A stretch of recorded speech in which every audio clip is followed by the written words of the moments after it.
Hi, I'm Richard Rose, the Artistic Director of the Tarragon Theatre. The question I asked our playwrights: what in our current times inspired you to write a playlet about the future, about the world a year from now? My inspiration for this piece was all about connection. So, firstly, connection to strangers. One of my favorite things to do is have brief and beautiful conversations with people I will never see again. I adore it. And in the present day world, it's not really possible.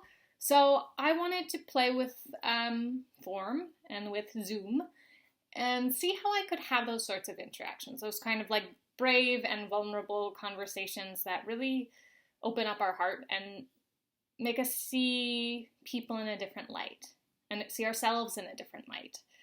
So that was a huge part of the piece. Another part was my connection to my loved ones.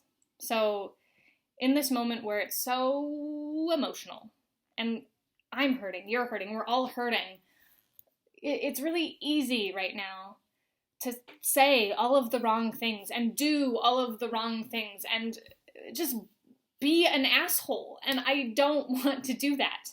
So this piece is sort of my reminder for myself and like my stamp to remind myself, don't be an asshole. Be kind. We're all hurting. And none of us get a hall pass this year. The decisions that we make will still have consequences a year from now. So be good to each other, even if it's hard.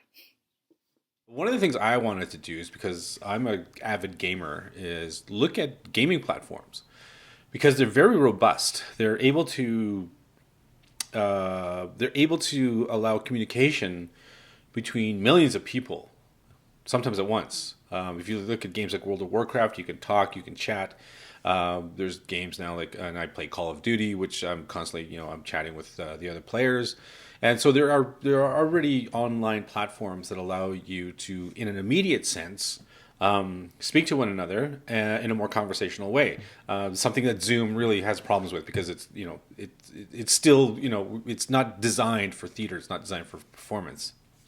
So what I started thinking of was what would be a robust system, a robust platform where we're still having to do remote, say, performance that allowed you to do live performance. And I immediately thought of games.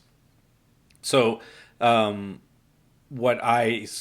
brought to it, though, was that the voice, that we would then be, because we can do games, because we are doing and working with computers and modeling and stuff like that, we would be able to have a live avatar. If you don't know what an avatar is, it's your online image, right? And these are well crafted, well, created,